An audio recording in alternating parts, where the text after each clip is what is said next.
We're going to get started in just a few minutes. I want to give everyone a chance to get into the room, and that does take just a little bit of time.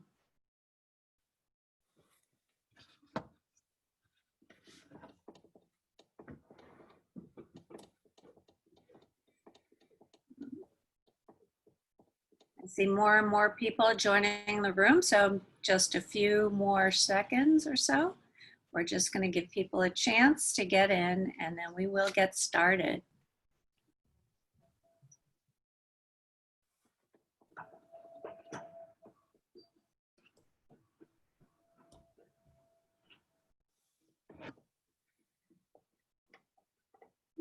Okay, I think we will get started. I am Susan Letterman-White of Mass LOMAP, and I want to welcome everyone to another installation of webinars for busy lawyers. Where in a very short period of time, 20 to 30 minutes, you will walk away with practical information that you can put to use immediately in your law firm. I have the pleasure today of introducing Justin Kelsey. I'm going to do that in just a minute, but I want to let you know that after Justin's presentation, Justin's going to have plenty of time to answer all of your questions. If you have any questions at all at any time, write them into the chat box. Justin Kelsey is a collaborative divorce attorney and mediator with a practice in Southborough, Massachusetts. Justin is a graduate of Worcester Polytechnic Institute and Boston University School of Law. Justin is the vice president of the Massachusetts Council of Family Mediators and is also a past president of the Massachusetts Collaborative Law Council. He also serves as a member of the Massachusetts Bar Association's Dispute Resolution Section Council. Justin designed the Stevenson-Kelsey Spousal Support Calculator and the first Massachusetts child support iPhone app.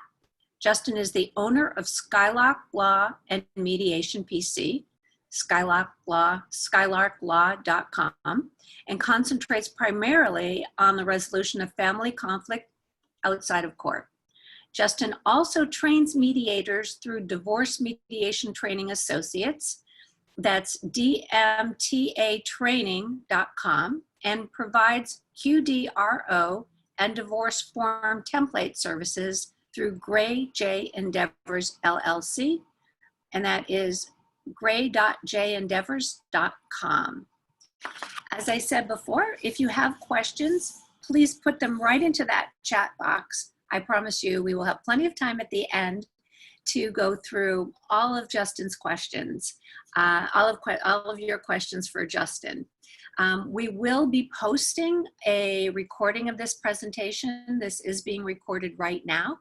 That will go up on our website along with a PDF of Justin's slides as soon as possible after the presentation. So without further ado, I'm going to turn this over to Justin. Thank you, Susan. We had a little trouble with my mic earlier, so Susan's going to let me know if it pops out again, but hopefully we don't have any trouble with the mic. I'm going to present for about 20 minutes and then open it up for questions. You can feel free to put questions in the chat as you think of them, and then Susan will kind of collect them and help me out with them at the end. My name is Justin Kelsey. Susan gave me a pretty thorough bio there. I got to update my bio because I am now the president of the Mass Council on Family Mediation, but all the rest of it was correct. And I'm going to switch on a presentation here, a PowerPoint that'll be available on the website as well afterwards. I'm going to go through that PowerPoint. I'm going to chat about a few additional things, and then we'll open it up for questions. So you should be able to see my shared screen in just a moment. So again, I'm Justin Kelsey. If you're looking for me online at skylarklaw.com, on Twitter, it's at skylarklaw. My pronouns are he, him, and I'm talking about missed marketing opportunities. Before I go through more of actually the presentation, let me just say, I'm not a professional marketing expert. This is all based on my experience marketing my businesses. And primarily, I'm going to talk about marketing my law firm, which is Skylark Law and Mediation PC. These are things that worked for me, and I would encourage you to do the ones that you think will work for you and adjust it and make it yours for the things that you think you want to do differently. The point here of this presentation is not to give you a formal marketing consult, to not get into details like return on investment and those types of things. It's to flag certain places where I think lawyers, mediators, dispute resolution professionals tend to miss opportunities. Little things that you can do that can help you market yourself, help you get referrals, and aren't going to be a large investment. So let's kind of leap in. So first of all, opportunities come in things that you do every day. So what do you do every day? Well, my practice, I'm mediating most days. I'm representing clients here and there. But every day I'm sending emails, answering the phone, and posting to social media. Social media is one of the ways that I use to market my firm. You can use it or not. I use it mostly for referral sources. But those are things I'm doing every day. And so every day, those are opportunities to be putting out a particular brand, a particular message. And so I got to think about what is the message that I'm putting out. I'm going to focus in on one of those. And it's sending emails and letters. Because if you do legal work, you do dispute resolution work, you do this. We're all sending emails constantly. We're still sending letters. And what does your letterhead say about you?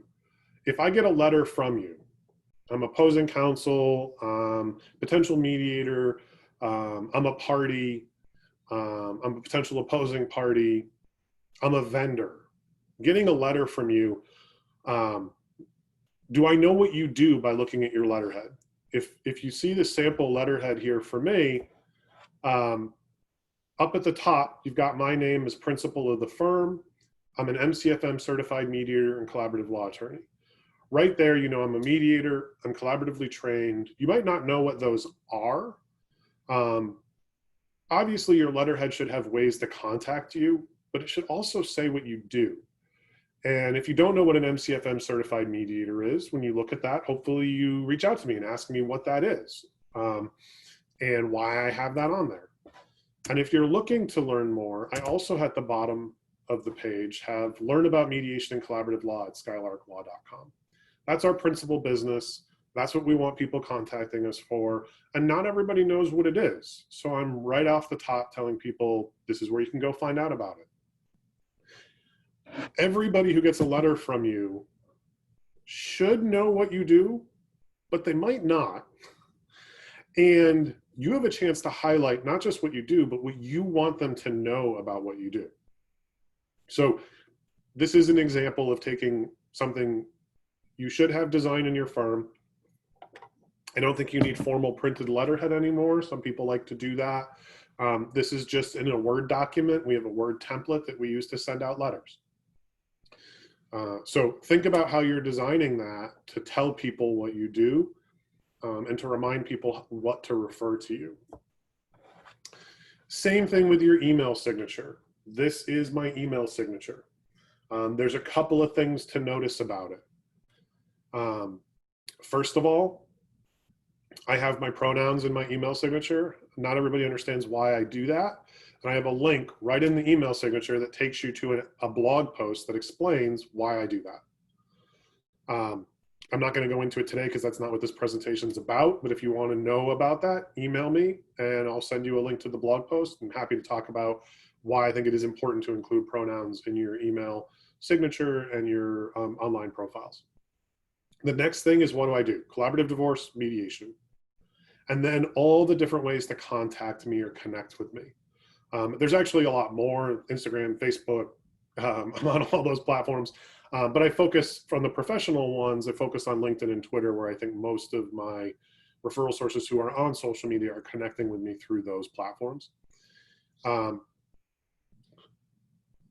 When you're thinking about how you design this, whether you do it with colors and links like I have, or you just put the information there, you should at a very least have how to get in touch with you and what you do. Remind people in every communication, what do you do? What kind of cases do you want? I do collaborative divorce and mediation. The other thing you can think about, a marketing opportunity or just a tone opportunity, is what is your sign-off? Is it sincerely, very truly yours, best? There's all sorts of different options. It seems minor and most people are going to read right over it, but it is an opportunity to say something.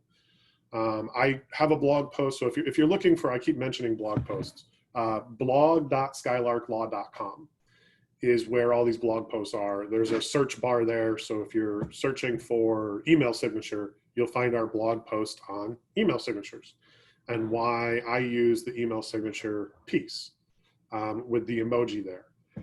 The emoji piece, I'm adding that in because I'm a frequent user of social media. It fits with my techie persona, the way I market myself.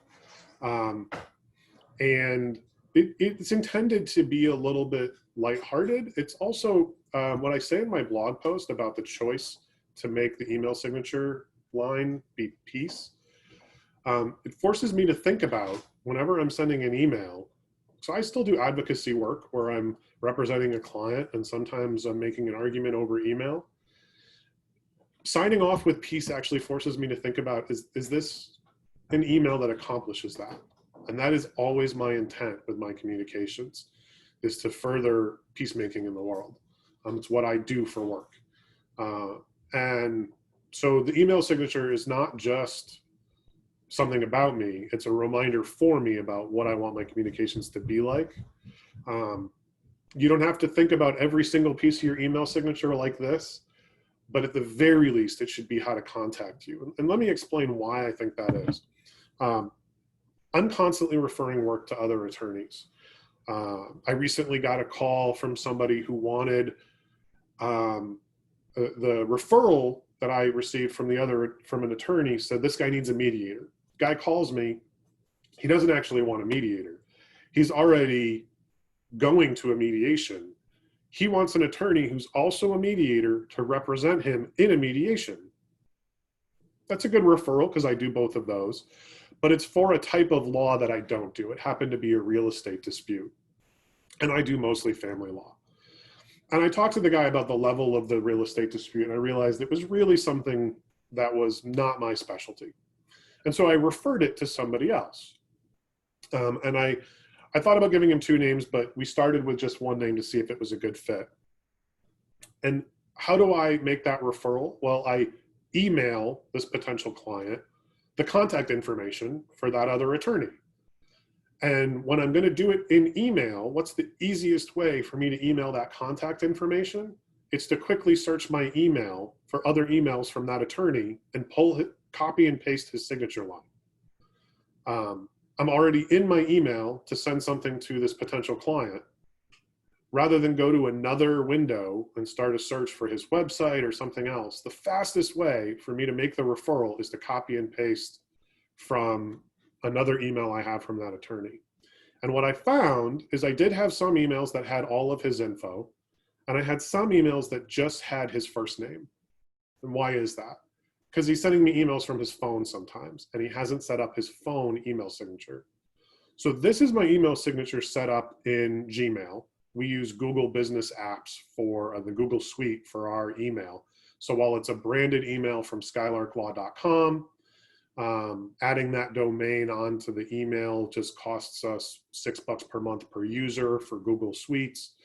And actually, I think we may have upgraded to a higher level. It might be like $11 a month, but well worth it to have branded email. And we're using the Gmail platform, which on my phone, if I use the Gmail app, it sends with the same signature. But if I use the iPhone app, I've got to create the signature. So if you're using your phone to send out email, which almost everybody is, and it's just coming through with your name or sent from my iPhone, which is the default, how is someone supposed to refer work to you from your email signature? You're making it more work for them. They want to send you something. They have to go look for your information. So make it less work for your referral sources Every communication to them tells them what you do and how to get in touch with you. And they can just copy and paste to a potential referral. I still went and found the information for that attorney because I really wanted to send him this case. But make it easy for people. So if you have an iPhone, this is how you go into your settings, signature, and what you can do is copy from an email the whole signature and then just paste it into the signature box here, and it'll be part of your signature. And you should do this for all your email accounts. Or like us, you can just use the Gmail app, and it'll have the same signature as it does when I'm sending it through a browser, no difference. So another communication opportunity that I wanted to talk about real quick is email out-of-office messages. Most people think of these for their base purpose. I'm letting you know I'm out of the office and I'm not going to get back to you right away. Hopefully you all take a vacation here and there. I use out-of-office messages when I'm going on vacation, but I also use them when I'm in a training and I might not be available during the day, but I'll probably respond in the evening or the next day. So I'm using out-of-office messages pretty regularly because I do a lot of training, but also when I go on vacation. And I think of out-of-office messages as an opportunity, again, to tell people what I do and how to get in touch with me. I also like to have a little fun with them. So this slide is an example of one of the ones I created when I was going on vacation at the same time that one of the new Star Wars movies was coming out. And there's an online app that will let you create a Star Wars crawl out of text. So I wrote some text to be my out-of-office reply in the Star Wars style. And if you read the text, it's kind of tongue-in-cheek, but it talks about me being a mediator. It's consistent with what I want people to remember about me, and hopefully it makes it a little bit more memorable that I put it in a Star Wars crawl. You don't have to do all of these things to be memorable, but it's okay to have a little bit of fun with some of these things. At the very least, your out-of-office message should let people know the obvious, like when are you going to be back and why, if not why you're out of the office, whether they can expect to receive a response from you if there's an emergency or not, or who they should contact if they have one. But again, it's also an opportunity to say, and here's the type of referrals I'm looking for. Here's what I do. Here's how to get in touch with me. And a chance to be a little bit memorable if you want to have fun with it. If you're looking for examples of other things that I've done song parodies. I've linked to pictures. I've done sort of choose your own adventure things. And again, those are on the blog as well. I can put one of them into the chat box. I'll put the link into the chat box when I come out of the sharing screen, because I'm not quite sure how to do it while sharing my screen. And so you can see some of the things I've done with that. Hopefully you get a laugh out of it. Maybe you get some ideas. My point is, this is the type of thing that people don't even think about as an opportunity. But go and look at one of the times you've been out on vacation. Look at your sent mail folder and how many of these went out. When I go on vacation for a week, my email sends out maybe 1,000 out-of-office messages. Those are all missed opportunities to tell people what you do and how to get in touch with you.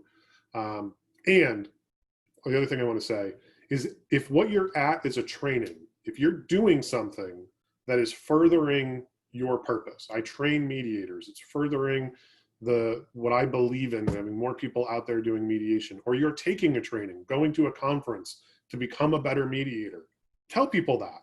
Helps them remember who you are. It also says something, I'm not just on vacation. The reason you can't get in touch with me right now is because I'm trying to be better at what I do. That's an opportunity and take advantage of it. And the reason I got reached out to do this presentation in the first place is I did a post on the MBA forum, about my 2 cents on what people were doing for COVID-19 responses. And the basic response that a lot of firms did, I know because I get these auto replies still, is they put up an out-of-office auto reply that said, hey, our building's closed because of COVID-19, and then on and on and on. So some of them said, not a lot more, we'll be in touch. We're still checking email. Personally, I think it's not necessarily confusing. I think people understand that physical offices are closed, but not everybody's is. Some of us are essential services. Estate planning attorneys still need to potentially meet with clients. I think even if your building is closed, saying as the top line of an auto response, our offices are closed. If there's someone who's just doing a quick read, getting a lot of emails back and they're filing that away, it gives the wrong impression. If you are open, you're just working from home, it happens to be that your physical location is closed right now, then the message you want to say is, we're still here, happy to help. By the way, our physical location is closed for the time being because of the COVID-19 crisis. Here's how we're responding. Start with the message you want people to hear, which is, I'm still looking for work. If you start with, we're closed, you're sending the wrong message. And I can't tell you how many of those I got. And I started to get a little frustrated thinking, I know all these attorneys still want business. Why are they saying they're closed? So I posted that on the MBA forum as just my 2 cents, but also hopefully getting people thinking about the language that they're using. Also, that's an opportunity. If you're going to have, I chose not to have an out-of-office message up. I work from all different places anyway. I work from home. Sometimes I'm in my office. Sometimes I go to people. I didn't feel the need to do that. But if you're going to have that message up and you have any unique content that you've created. So on our website, we've put up some information about parenting plans during the COVID-19 pandemic, and the use of dispute resolution services when the courts are closed or court hearings are delayed. If you're going to have an out-of-office message or an auto reply email, link those things in your signature line. Give people a chance to know how you're responding. So every little thing you're doing, put it in other places. So these are just some examples. I'm going to turn this off so I can quickly send via chat the blog link. Let's say all panelists and attendees, blog link that I was referencing. There's a couple other little things I'll mention before I kind of start to take questions. Little things to think about. I've given you examples, but anytime you're creating a profile, you're creating a signature, you're doing something new, think about the way in which it communicates what you do. So when I started using Zoom a lot more, I had used it for mediations and collaborative cases in the past, but very sparingly. It was more like one of my clients was in LA and we still needed him to be in meetings. Now I'm using it constantly, like I think many of us are. And so I thought about what little things can I do? I changed my profile so automatically my name comes up as Justin Kelsey, mediator and collaborative attorney. Who I am and what I do. When I cleared up my desk items and some stuff from the office so I could build my home desk station, I brought home this thing that we have from one of the conferences we went to. We spent $120 on having this thing printed up. It's a stand-up. It's a good backdrop for me to have at home when I'm doing all these Zoom meetings to remind people who I am and what we do. If you don't have one of these, that's fine. But if you have these types of things, use them. If you've already paid to have a logo and a tagline created, you should be putting it on everything. Stickers, these types of things, they're pretty cheap if you already have spent the money on other things. I'm using a cup. What did I buy when I bought cups on Amazon? I bought orange ones because my firm colors are orange and blue. and I threw some Skylark stickers on there because we've got stickers, because we've already got the designs. Why not put them on stickers that cost like 10 bucks? You don't have to do all these things, but when you're doing, every little thing adds up. One other thing I did with Zoom is you can change in your profile, you can change your background picture. So if you don't have a picture, which in looking at the attendee list, I'm not sure if I would see your pictures or not, but it has your initials. If you have a picture, it usually shows up on that sidebar of the panelists and attendees. And so I have a little logo that shows up. Now it can be like a headshot in your picture.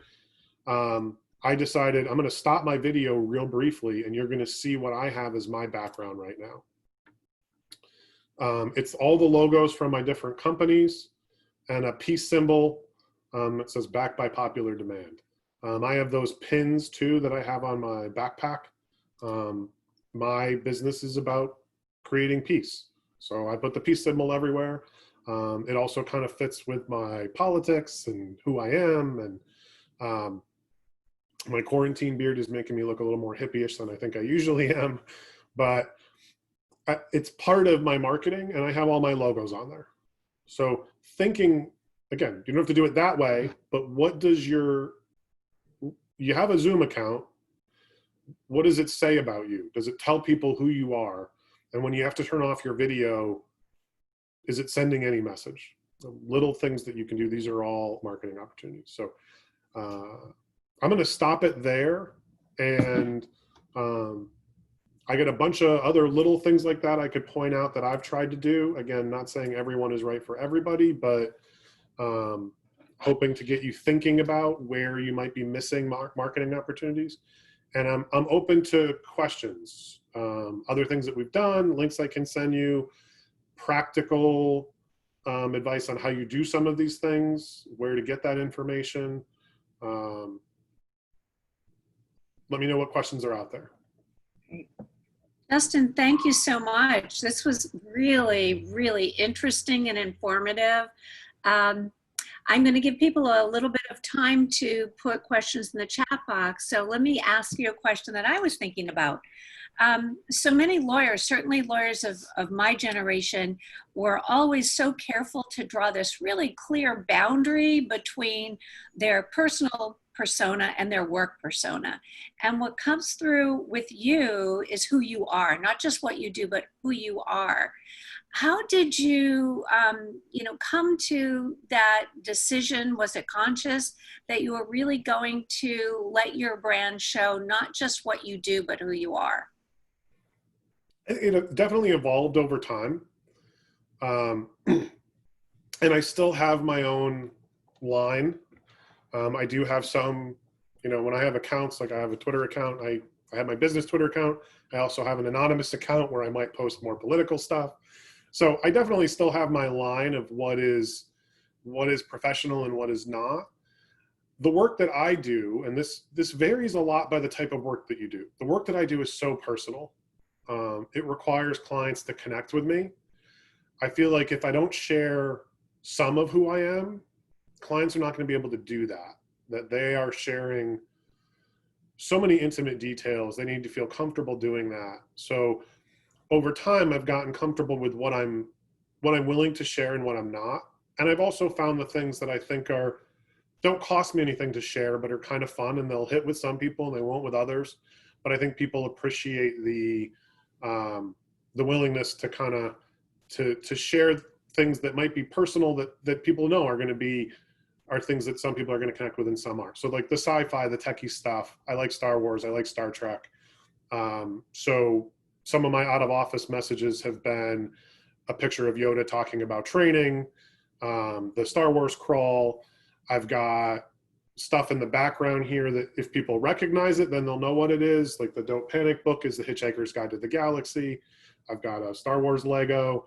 The thing that I think got me thinking more about what I share and what I don't is actually from the bios on our website. When we first created our the first iteration of our current website, which has grown over time and changed over time. But we put bios up there like everybody does, and say, these are the organizations I'm in, similar to, in bullet format, but the bio that you gave me at the beginning. And we added one personal thing. So what did you want to be when you grow up? And we thought that was a fun little thing to throw at the end of our bio. And mine says Captain Picard. I forget what the other people in my firm say, but you can go look at them. The only thing clients ever commented on in my bio was that line. No one said, "Oh, you went to school at BU." No one, they don't care what organizations I'm in. They don't care that I'm admitted at the U.S. District Court in addition to the state court, because I'm not doing federal work, so my clients don't care. The only thing they've ever commented on was that Captain Picard line. So it hit me that people are looking for that little bit of personal connection. They're looking for, you're a real person who's going to be listening to all this about me, not just this sort of cold professional wall. And so I've decided where I'm willing to share that, and then to put that in everything that I put out there, because I know that it does comfort people. Yeah, I think now more than ever that personal connection is really important. A couple of questions. You mentioned the MBA forum. What is that? So that is what I'm talking about when I say that is My Bar Access, is I think the official name of it. So I can post that link. If you're a member of the Mass Bar Association, you have access to this online forum called My Bar Access. And you can designate how, like any forum you listserv, you can designate how many emails or digests you want from it, how you want to be notified of stuff that's posted. But I post on there regularly. It goes out to, if people are connected with it at the MBA, it goes out to their emails. It's a way to connect with the lawyer community in Massachusetts. And there's been some vibrant conversations on there about dispute resolution, about people's thoughts on mediation.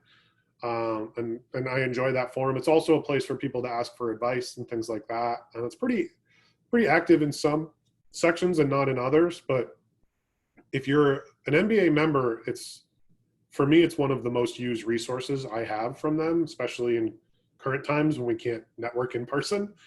So I recommend using it if you're an MBA member. And if you're not an MBA member, I'm not here to pitch the MBA, but I think it's a really useful resource. So it's a reason to think about rejoining. Yeah, it is a nice resource. I see a lot of referrals happening too. We have another question. Can you recommend a book that is Twitter broadcasting focused? Doing a quick Google search to see here if I can find it. So Jared Correa, who used to work with LowMap and now has his own consulting business, Red Cave Legal. He wrote a book with the ABA called Twitter in 1 Hour for Lawyers. I think if you're trying to use Twitter to broadcast marketing surrounding a law firm, it's specific to thinking about your audience, thinking about how you're going to use it. I use it primarily to engage with potential referral sources. So I'm going to post a link here to Jared's book. I just found it on Amazon real quick. I don't know if you can find it cheaper through the ABA or whatever. And again, I'm not trying to sell stuff for Jared, but Jared's a good guy, and I think it's a useful resource. There are lots of other resources out there about particular social media platforms. I think if you're going to do it with a specific focus of driving work to a law firm, look for resources that are specific to that. And the ABA has made an effort to put out things like that, specific to particular platforms like Twitter. Justin, thank you so much. I don't see any further questions. This was really a fantastic presentation. Thank you again for it. I want to thank everybody for tuning in, and to let you know that on June 10th, we will have Dan Shankar talk about digital marketing, the simple path to grow your law firm online.